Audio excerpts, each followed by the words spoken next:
दोस्तों, आज हम चर्चा करते हैं यूएसए और इंडिया के ट्रेड डील के बारे में, क्योंकि हाल ही में जो खबर निकल कर आई है न्यूज के माध्यम से कि भारत द्वारा अमेरिका के साथ जो है ट्रेड डील हुआ है। तो ये ट्रेड डील किस क्षेत्र में हुआ है, इसके बारे में हम जानकारी देखते हैं। क्योंकि आपको पता है कि जैसे ही डोनाल्ड ट्रंप सत्ता में आए थे तो उन्होंने 25% का सबसे पहले रेसिप्रोकल टैरिफ लगाए थे और उसके बाद 25% का पेनल्टी टैरिफ लगाए थे। तो ये जो रेसिप्रोकल टैरिफ था वो आप जानते ही होंगे कि भारतीय सामान जो यूएसए में जा रहे थे, जो निर्यात कर रहे थे, उनके ऊपर रेसिप्रोकल टैरिफ लगाया गया था। और जो हम रशिया से तेल खरीद रहे थे, इसकी वजह से 25% पेनल्टी टैरिफ लगा दिया गया था। कुल मिलाकर भारत पर 50% का टैरिफ था, जो हटकर कितना हो गया है 18%।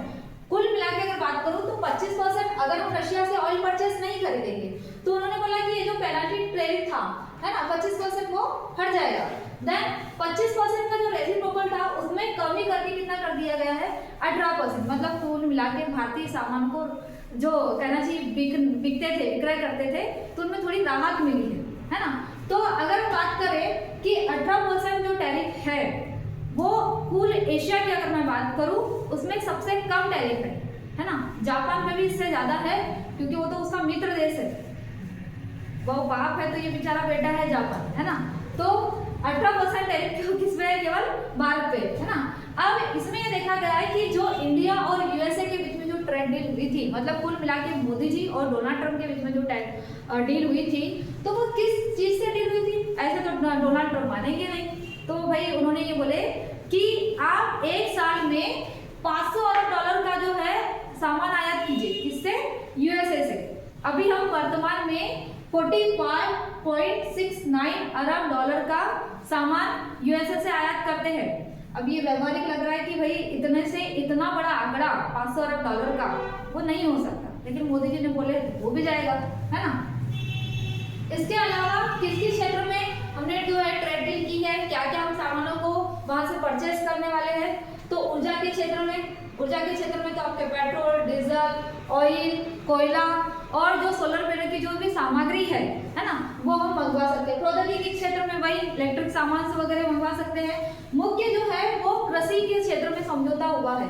ये कृषि के क्षेत्र में जो समझौता हुआ है ये मुख्य सबसे बड़ा रीजन है। क्या हम यूएसए के जो सामान है उसको, यूएसए के सामान मतलब यूएसए के जो कृषि क्षेत्र के जो सामान है उसको भारत में आने देंगे, क्योंकि भारत के किसान के जो हित है इससे प्रभावित होंगे। हित कैसे प्रभावित होंगे कि भारत का जो किसान है वो अपने सामान को 10 रुपए में बिक रहा है, वहीं यूएसए के अगर सामान आता है, यूएसए के कृषि क्षेत्र का जो सामान आता है वो सस्ता होगा, क्योंकि वहां पे जो कहना चाहिए कृषि की जाती है वो बड़े लेवल पे की जाती है। हमारे यहाँ पे जो किसान होते हैं वो छोटे किसान होते हैं, तो कृषि क्षेत्र में इसका सबसे ज्यादा इफेक्ट पड़ेगा।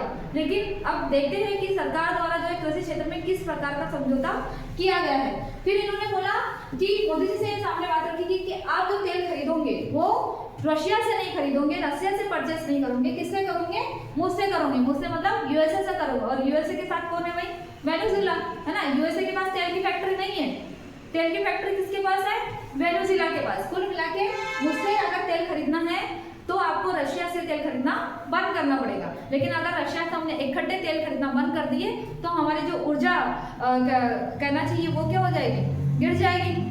भारतीय जेब पे जो, भारत के आम आदमी की जेब पे जो खर्चा है वो बढ़ जाएगा, है ना। इसके अलावा फिर अच्छा, ये इंडिया और यूएस के बीच में जो ट्रेड डील हुई है, क्योंकि भारतीय सामान पे ऐसा बोला जाता था कि हमारे पे जो जीडीपी है वो 7.4 थी।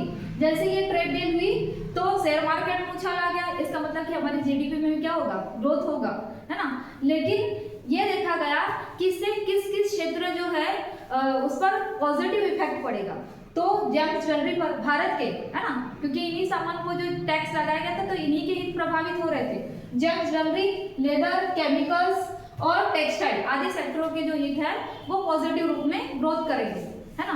तो कुल मिला के भारत के लिए ये सबसे बड़ी कहना चाहिए खुशखबरी है, क्योंकि आप जानते ही होंगे कि भारत यूएसए का सबसे बड़ा ट्रेडिंग पार्टनर रखता है ना। सबसे ज्यादा जो सामान है वो हम यूएसए को बिकते भी, निर्यात करते हैं। तो ये भारतीय सामान के लिए और भारतीय बाजार के लिए सबसे बड़ी खुशखबरी है कि यूएस और इंडिया के बीच में ट्रेड डील हुई। ठीक है, थैंक यू।